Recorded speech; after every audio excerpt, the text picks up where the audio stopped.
Hello everyone, I am Deepak from Udan Class 10 Rapid Revision classes. Now I am going to begin with the social science topic, the First War of Indian Independence 1857. Let us begin our discussion. So this image you can see, it is of the First War of Indian Independence 1857. So the entire discussion is divided into two parts. In this video or in this part I will be discussing about the entire chapter with most expected 2, 3, 4 marks questions, and in the next video, that is, we have made a separate video for discussion of all most likely 1 mark questions along with the fill in the blanks. So let us now begin with the part 1. Here I will be discussing about the most expected 2, 3, 4 marks questions. So before going to the discussion, we have published our own book, Udan SSLC scoring package. It is as per the reduced syllabus 2021, okay, and it includes all chapter wise questions and answers. It includes blueprint and it includes KSEB solved model question papers. So just give a call to this number in order to order the book, and there is a provision for home delivery also. Okay, now let us begin with this topic. So first topic here we'll be discussing with is doctrine of lapse. See, doctrine of lapse is introduced by Lord Dalhousie. He is the governor general from 1848 to 1856, and he devised the term or this policy called as doctrine of lapse. According to this policy, it states that a kingdom could be annexed. Annexed means captured if the king died without a male heir. If a heir means child. Many kingdoms were annexed: Satara, Sambalpur, Udaipur, Nagpur, Jhansi, and Awadh. Okay. Now let us move on to the next. What were the political reasons for the first war of Indian independence? Due to the policy of doctrine of lapse implemented by the British, especially the Governor General, who is nothing but the Lord Dalhousie, many Indian kings had to lose their kingdom. As a result of this policy, Satara, Jaipur, Jhansi, Udaipur, and many other states became part of the British Empire. Dalhousie abolished the kingships of Tanjore and Carnatic Nawabs. The British dethroned Mughal kings and many other kings. As a result of this, many soldiers dependent on these kings, they became unemployed. Then what were the results of doctrine of lapse? Due to the doctrine of lapse policy implemented by the British, many Indian kings had to lose their kingdoms.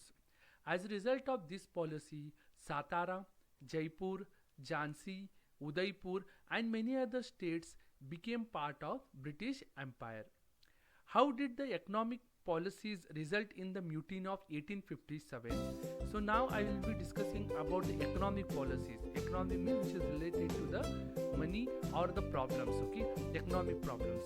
Due to the development of industrialization in England, the Indian handicrafts and industries diminished. Here they are speaking about the due to the development of industrialization in England, the Indian handmade products, that is handicrafts, and the Indian industries, they started diminishing. England, apart from being an industrialized country, it became a workshop of industries. The artisans of India became unemployed. Those people who are doing artistic works, sculpturing and all, they became unemployed. The weavers became the first victim as wool and cloth making industry suffered a lot. The Indian handicrafts became financially pathetic. The British levied high customs. Here they talk about the taxes. The British started levying or putting high customs on Indian goods entering the market of England. Due to Jamindari system, the farmers were exploited by the Jamindars. Land tax collection rights awarded to talukdars were withdrawn. By forming Inam commissions, Inam lands were also withdrawn. Then what were the administrative reasons for first war of Indian independence? So now we'll be talking about the administrative reasons.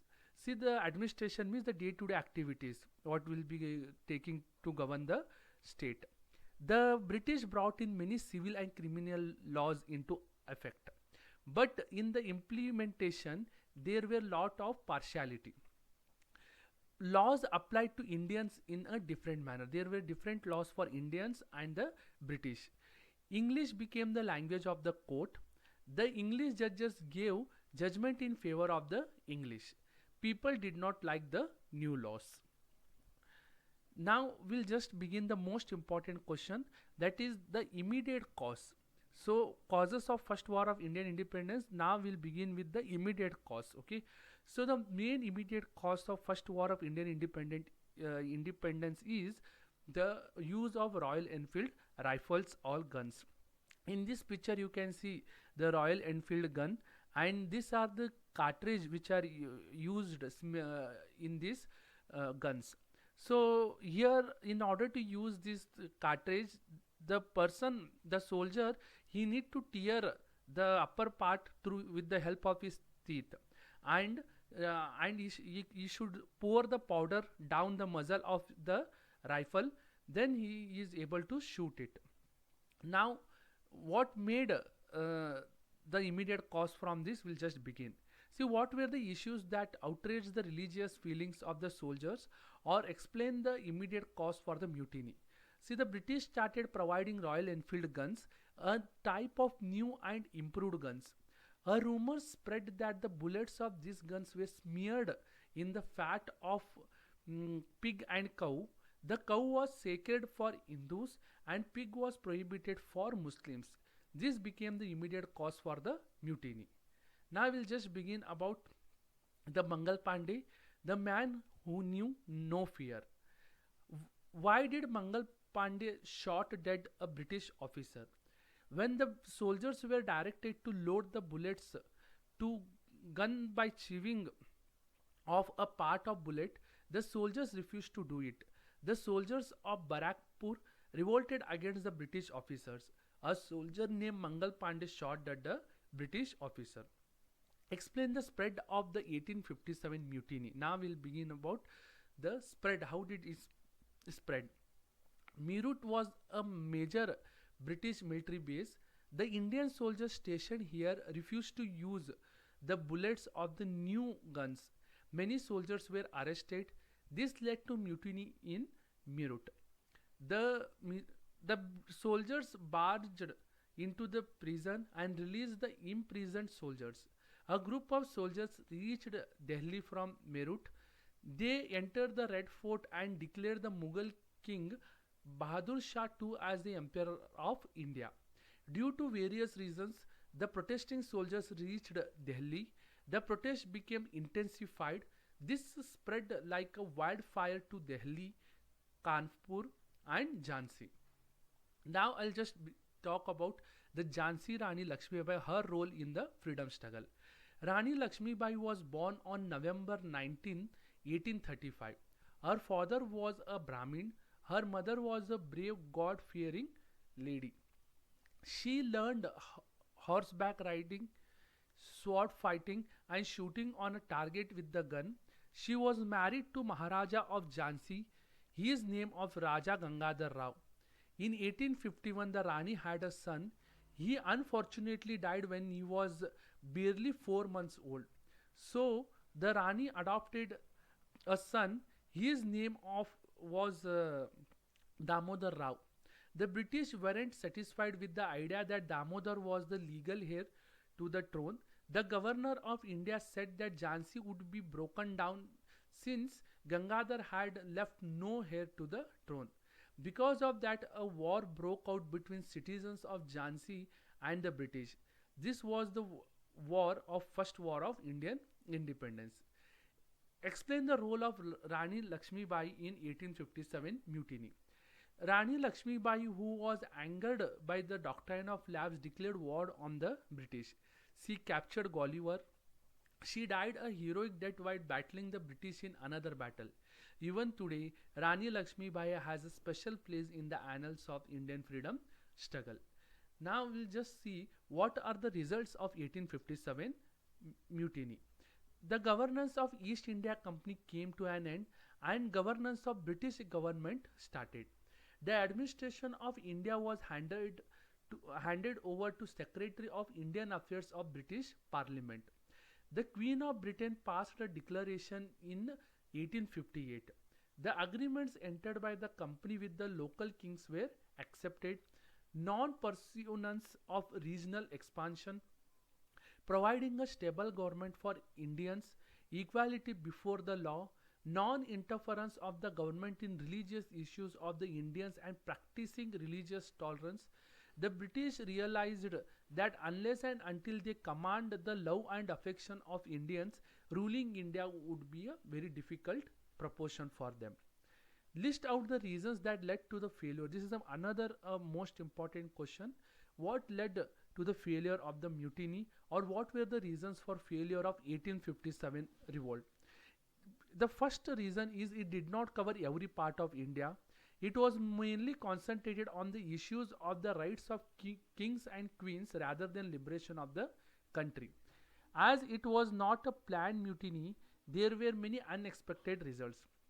The unity among the British and the disunity among the Indian soldiers resulted in its failure. The mutiny lacked direction and leadership. The soldiers also lacked discipline and organizing skills. The Indian soldiers lacked military strategies, planning capabilities, and soldiering skill. The freedom fighters lacked a definite aim. Many of the Indian kings extended their loyalties to the British and did not support the freedom fighters.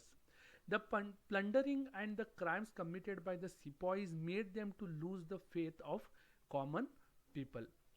Then what were the main accepts in the declaration of the British Queen?